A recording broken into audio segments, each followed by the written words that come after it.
Cerita silat terbaru, Dokter Ajaib. Novel Dokter Tanpa Tanding Yekui 3110 dan 3111. Kau adalah sang putri. Minglong menatap Xiaodi dengan tak percaya. Xiaodi mengangguk sambil tersenyum dan berkata, "Kenapa, kamu tidak mengenaliku secepat ini?" Naga hitam terkejut dan berkata, "Itu benar-benar suara sang putri, tapi penampilanmu." Ia masih ingat bahwa ketika Xiaodi datang sebelumnya, dia pucat dan kurus, dengan penampilan kekurangan gizi jangka panjang. Tapi sekarang, kenapa Xiaodi menjadi begitu cantik? Mungkinkah dia menyimpan harta karun di dalamnya, sehingga penampilannya berubah drastis? Tepat ketika Minglong bingung, Yekui berkata, "Kamu adalah seorang kaisar semu, tetapi kamu tidak menyadari bahwa Xiaodi telah menyembunyikan penampilan aslinya sebelumnya." "Apa? Menyembunyikan penampilan aslinya?" Sang naga hitam terkejut lagi. Ia tidak menyadari apapun sebelumnya. Sebenarnya, itu bukan salahnya. Itu terutama karena gelang giok ungu peninggalan Pluto terlalu ajaib. Setelah sadar kembali, naga Nether segera membungkuk kepada Xiaodi dan berkata dengan hormat, "Salam, putri." Kali ini ia bertindak cerdik, mengetahui bahwa keberuntungan klan Nether ada pada Yekui. Jika hal itu membuat Yekui sedikit saja tidak puas, itu mungkin akan membawa bencana yang fatal. Oleh karena itu, ia bersikap sangat jujur dan tidak berani lagi bersikap sombong. Ketika Yekui melihat Minglong seperti ini, dia punya ide dan bertanya, "Xiaodi, apakah kamu ingin bertanding-tanding dengan Minglong?" "Hah!" Xiaodi dan Minglong berteriak bersamaan. Xiaodi tidak menyangka bahwa Yekui akan membiarkannya bersaing dengan Nether Dragon. Bagaimanapun, Nether Dragon adalah binatang suci dengan tingkat kultivasi kaisar semu. Bagaimana mungkin dia bisa mengalahkannya? Naga Nether juga tidak menyangka bahwa Yekui akan membiarkan Xiaodi bersaing dengannya. Kultivasi sang putri sangat lemah, bagaimana jika dia terluka? Mungkinkah Tuan Ye sedang mencari alasan untuk membunuhku? Ketika memikirkan hal ini, Minglong menjadi semakin gelisah. Yekui berkata kepada Xiaodi, "Sekarang kultivasimu telah meningkat dan kamu telah mempelajari ilmu pedang, yang kurang dari dirimu adalah pengalaman bertarung. Nether Dragon adalah rekan tanding yang baik. Apakah kamu ingin mencobanya?" Bisakah aku melakukannya?" Xiaodi kurang percaya diri. "Kamu harus percaya pada dirimu sendiri." Yekui berkata kepada Minglong lagi, "Bicaralah dengan Xiaodi dan berlatihlah beberapa gerakan dengannya." Dahi Minglong berkeringat karena gugup, dan dia segera berkata, "Tuan, saya tidak berani." "Apakah kamu bercanda? Saya belum cukup hidup. Kenapa kau bicara omong kosong begitu? Lakukan saja apa yang kukatakan." Yekui berkata, "Ingat, tekan kultivasimu hingga ke tingkat puncak Saint King dan serang dengan seluruh kekuatanmu." "Apa? Serang dengan seluruh kekuatanmu? Bukankah sudah jelas kau ingin aku menyakiti sang putri? Jika aku menyakiti sang putri, apakah kau masih akan membiarkanku hidup?" "Sudah berakhir. Hidupku sudah berakhir." Hati Minglong menjadi dingin, dan untuk sesaat, badannya bergetar seperti saringan. "Mengapa kamu gemetar?" Yekui tampak bingung. Aku. Minglong tidak berani mengatakan bahwa dia takut mati. Tiba-tiba, dia punya ide dan berpikir, karena sang putri dan Tuan Ye memiliki hubungan yang begitu dekat, mengapa tidak memohon pada sang putri? Mungkin, demi kebaikan bersama bangsa kita, sang putri memohon padaku. Memikirkan hal ini, Minglong buru-buru menatap Xiaodi. Tidak apa-apa jika dia tidak menatapnya, tetapi dia terkejut saat melihatnya. Sungguh mengejutkan saat mengetahui bahwa Xiaodi benar-benar telah berhasil menembus level puncak Saint King. "Putri, mengapa tingkat kultivasimu meningkat begitu cepat?" Minglong bertanya dengan heran. "Kakak Yelah yang menolongku." Xiaodi berkata, "Minglong, ayo kita berlatih tanding. Kau tidak perlu khawatir. Tidak masalah jika kau terluka." Minglong berkata, "Tapi putri, kau sangat berharga. Bagaimana mungkin aku menyerangmu? Kau terlalu banyak bicara omong kosong." Yekui sedikit tidak sabar. Ia menyela Minglong dan berkata, "Cepatlah berlatih dengan Xiaodi. Jika kau terus mengomel, aku akan mengurusmu." "Kalau begitu, oke." Pada titik ini, Minglong tidak punya pilihan selain setuju. Yekui memperingatkan, "Ingat, tekan kultivasimu hingga ke level puncak Saint King dan serang dengan seluruh kekuatanmu." Jika kau tidak melakukan apa yang kukatakan, kau akan menanggung akibatnya. Ya, Minglong menjawab dengan bibir atas yang kaku. Xiao Di, lanjutkan saja. Aku percaya padamu. Ye Kui menatap Xiao Di dengan pandangan menyemangati. Pada saat ini, Xiao Di dan Minglong tiba di ruang terbuka. Xiao Di dan Minglong berdiri berhadapan, dan suasana di sekitar mereka tiba-tiba menjadi tegang. Xiao Di memegang pedang suci yang tiada tara di tangannya. Pedang ini diberikan kepadanya oleh Ye Kui. Minglong, tolong beri aku saran, kata Xiao Di sopan. Wajahnya tampak tenang, tetapi sebenarnya dia sangat gugup. Ini adalah pertama kalinya baginya bertanding dengan lawan yang begitu kuat. Meskipun dia tahu bahwa pihak lain telah menekan kultivasinya dan berada pada level yang sama seperti dirinya, dia tetap tidak bisa menahan perasaan gugup. Nether Dragon tersenyum pahit dan bergumam pada dirinya sendiri, ini bukan instruksi, ini adalah ujian hidup dan mati. Namun, dia tidak berani menentang perintah Ye Kui, jadi dia hanya bisa menekan kultivasinya ke tingkat puncak Saint King dan bersiap untuk pertempuran. Minglong, kamu yang senior, kamu harusnya yang memulai duluan, kata Xiao Di. Minglong buru-buru berkata, Putri, kamu berstatus bangsawan, kamu harus mengambil langkah pertama. Kamu yang mengambil langkah pertama. Kamu yang mengambil langkah pertama. Sisi lucunya muncul. Mereka berdua meminta pihak lain untuk menyerang terlebih dahulu. Ye Kui terdiam dan berkata, baiklah, kalian semua serang bersama-sama dan lakukan yang terbaik. Siapapun yang berani menyembunyikan sesuatu akan kuhukum. Dentang. Dengan suara pedang yang tajam, Xiao Di menyerang dan kompetisi resmi dimulai. Naga Nether adalah binatang suci tingkat Kaisar Semu. Meskipun kultivasinya ditekan, pengalaman dan kekuatannya dalam bertarung tidak dapat diremehkan. Memikirkan kata-kata Ye Kui, ia tidak lagi ragu-ragu. Ia melesat dan berubah menjadi bayangan hitam, menukik ke arah Xiao Di, membuat serangkaian suara menerobos udara. Ini adalah pertama kalinya Xiao Di menghadapi lawan yang begitu kuat, dan dia tampak sedikit bingung pada awalnya. Meskipun kanon pedang 9 Nether sangat hebat, dia kurang memiliki pengalaman praktis dan hampir terkena serangan naga Nether beberapa kali. Keringat perlahan menetes dari dahinya, tetapi kata-kata Ye Kui terus bergema di hatinya, percayalah pada dirimu sendiri. Seiring berjalannya waktu, Xiao Di perlahan menjadi tenang. Dia mulai mengamati metode serangan Nether Dragon dan menggunakan fleksibilitas Nine Nether Sword klasik untuk mencari peluang untuk melakukan serangan balik. Pedang itu bersinar seperti anyaman, terkadang secepat kilat, terkadang setajam anak panah. Setiap ayunan pedang mengandung pemahaman dan persepsinya tentang cara menggunakan pedang. Ketika Minglong melihat ini, dia tidak dapat menahan rasa terkejutnya. Awalnya ia berpikir bahwa ia dapat dengan mudah mengatasinya dengan pengalamannya sendiri, tetapi ia tidak menyangka Xiao Di ternyata berkembang begitu cepat, dan jurus pedangnya pun menjadi semakin tajam, yang malah membuatnya merasa tertekan. Dalam sekejap mata, kedua pria itu telah bertukar 500 gerakan.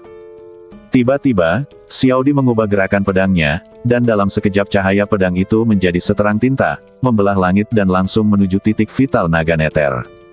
Pedang ini sangat tajam, dan kekuatannya jauh melebihi pedang sebelumnya.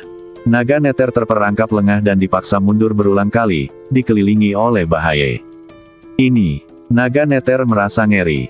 Ia menyadari bahwa jika ia terus seperti ini, ia akan benar-benar kalah. Pada saat ini, Xiao Di memanfaatkan kemenangan itu dan mengejar musuh dengan gerakan pedang terus-menerus, setiap serangan menjadi lebih tepat dan ganas.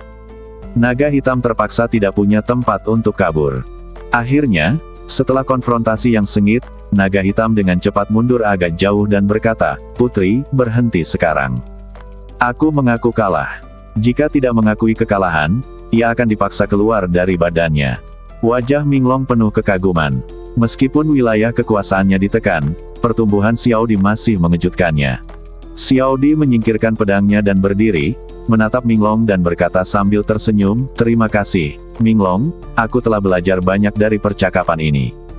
Putri, kamu terlalu sopan. Kamu benar-benar membuka mataku, kata Minglong. Ye Kui menyaksikan seluruh proses itu dan mengangguk puas. Ia berjalan mendekati mereka berdua dan berkata kepada Minglong, apakah kau melihatnya? Xiao Di memiliki potensi yang tak terbatas. Jangan remehkan dia lagi. Minglong mengangguk berulang kali dan berkata, "Putri, kau telah membuat kemajuan besar. Aku, seekor naga tua, yakin akan hal itu. Yakinlah bahwa aku akan melakukan yang terbaik untuk membantumu di masa depan. Jika kau memiliki motif tersembunyi, aku akan menghukummu dengan langit dan bumi." Minglong mengatakan hal ini tidak hanya kepada Xiao Di, tetapi juga kepada Ye Kui. Ia mengungkapkan kesetiaannya. Tidak mungkin. Ye Kui lah yang salah karena telah memperoleh keberuntungan dari dunia bawah. Dia bisa menghancurkannya hanya dengan satu pikiran. Namun, melalui kompetisi ini, Minglong juga menyadari bahwa Xiao Di sangat berbakat dan membantunya mungkin merupakan pilihan yang baik. "Saya harap Anda akan melakukan apa yang Anda katakan."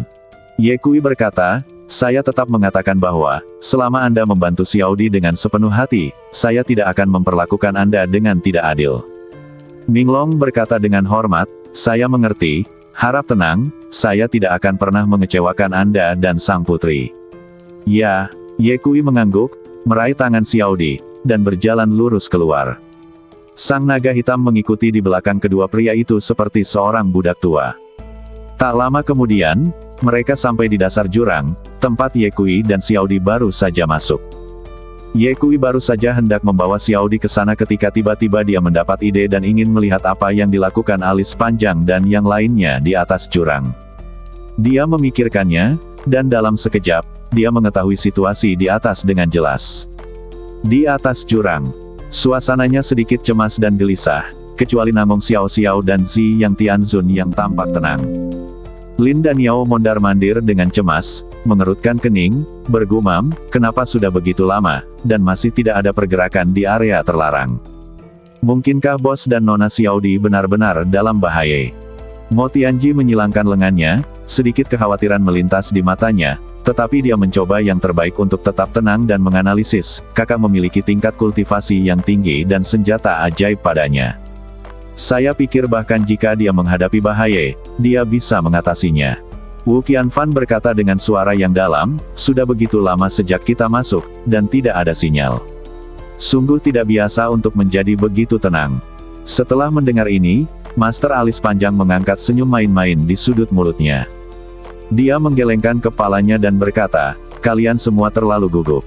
Menurutku, jangan khawatirkan kutu kupret kecil itu. Jika tebakanku benar, dia pasti bersama Nona Xiao Di. Mungkin mereka sedang sibuk membicarakan kehidupan ideal mereka, atau hal-hal menarik lainnya." Mendengar ini, Lin dan Yao semakin mengerutkan kening dan membalas, "Kakak kedua, aku tidak percaya padamu." Meskipun Nona Xiao Di memiliki kepribadian yang lembut, penampilannya tidak menonjol. Bagaimana mungkin kakak tertua? Bagaimana mungkin dia memiliki niat seperti itu padanya? Alis panjang mengerutkan bibirnya dan tertawa, "Dasar bocah, kau hanya tahu cara menilai dari penampilan. Siapa kutu kupret kecil itu? Bagaimana dia bisa menilai orang dari penampilannya?" Dia tertarik dengan kualitas batin Nona Xiao Di. Selain itu, dari apa yang kulihat, Nona Xiao Di selalu tertarik padanya. Selain itu, takdir adalah sesuatu yang tak terlukiskan. Bagaimana kamu bisa mengatakan bahwa tidak akan terjadi apa-apa di antara mereka? Saat dia mengatakan itu, Tuan Alis Panjang melirik Namong Xiao Xiao, dan kemudian dengan sengaja memperpanjang suaranya dan berkata dengan ekspresi sombong di wajahnya, "Semua orang kepercayaan kutu kupret kecil itu sangat cantik, sangat memukau sehingga mereka adalah yang tercantik di dunia. Aku benar-benar ingin melihat seperti apa jadinya jika dia bersama Nona Xiao Di. Adegan itu pasti sangat menarik. Sial, kamu benar-benar ingin menertawakanku, tunggu saja aku." Ye Kui memberi perintah pada Xiao Di, "Aku akan naik dulu. Aku akan memberimu sinyal nanti, lalu kamu bisa naik." Meskipun Xiao Di tidak mengerti mengapa Ye Kui membuat pengaturan seperti itu, dia tetap mengangguk patuh. Begitu dia selesai berbicara, Ye Kui terbang. Alis Panjang dan teman-temannya tengah mengobrol ketika tiba-tiba angin bertiup kencang, membawa serta fluktuasi halus. Sedikit keterkejutan melintas di mata Alis Panjang, lalu senyum muncul di sudut mulutnya. Ia berpikir dalam hati, sepertinya kutu kupret kecil itu akan keluar. Tepat saat ia memikirkan hal ini, ia melihat sesosok badan terbang keluar dari jurang. Sosok itu adalah Ye Kui. Pakaian putih Ye Kui lebih putih dari salju, dan ekspresinya tenang, membuat orang merasa bahwa dia adalah pria tampan seperti batu giok dan tak tertandingi di dunia. Melihat Ye Kui tidak menunjukkan tanda-tanda kelelahan atau cedera, semua orang akhirnya merasa lega. "Bos, keluar!" teriak Lin dan Yao dan menjadi orang pertama yang menyambutnya. Dia bertanya dengan khawatir, "Bos, apakah Anda baik-baik saja? Mengapa Anda butuh waktu lama untuk keluar?" Ye Kui tersenyum dan berkata, "Jangan khawatir, saya baik-baik saja. Saya hanya tertunda di area terlarang untuk beberapa waktu." Tuan alis panjang tidak melihat Xiaodi dan tidak dapat menahan diri untuk bertanya, "Kutu kupret kecil, di mana Nona Xiaodi? Apa yang ingin Anda katakan?" Ye Kui menatap Tuan alis panjang sambil tersenyum.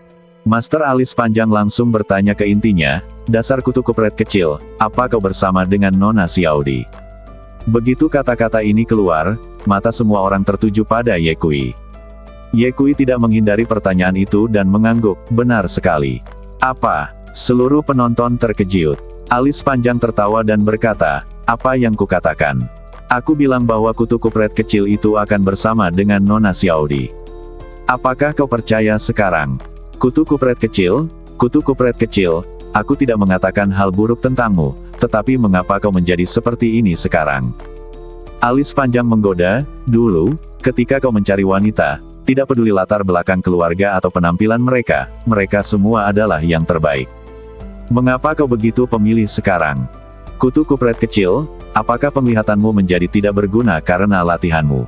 Atau apakah ada sihir di area terlarang yang telah mendistorsi selera estetikamu?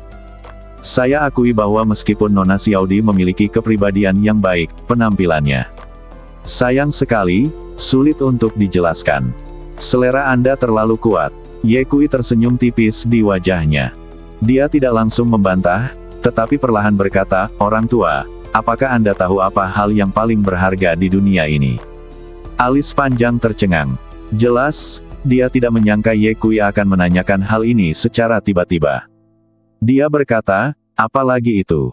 "Tentu saja, itu adalah kultivasi, kekuatan, senjata ajaib, keberuntungan." Ini. Ye Kui menggelengkan kepalanya dan tersenyum, "Tidak, hal yang paling berharga di dunia ini adalah ketulusan. Ketulusan Xiaodi lebih berharga daripada kecantikan luar apapun." Master alis panjang melambaikan tangannya dan berkata, "Baiklah, baiklah, semua yang kau katakan benar. Apa yang akan kau lakukan sekarang? Bagaimana dengan Nona Xiaodi? Apakah kau akan menyembunyikannya dari semua orang selama sisa hidupnya? Ingin bertemu Xiaodi? Baiklah, aku akan membiarkannya naik." Setelah Ye Kui mengatakan ini, pikirannya bergerak, dan dia mengirim sinyal kepadanya berdasarkan perjanjian sebelumnya dengan Xiaodi. Di bawah jurang, Xiaodi menerima sinyal dan segera terbang. Ye Kui menatap alis panjang dengan senyum penuh arti di wajahnya. Ketika Tuan alis panjang melihat senyum Ye Kui, hatinya menegang dan dia langsung mendapat firasat buruk. Mungkinkah Xiaodi bisa berubah menjadi bunga? Bersambung.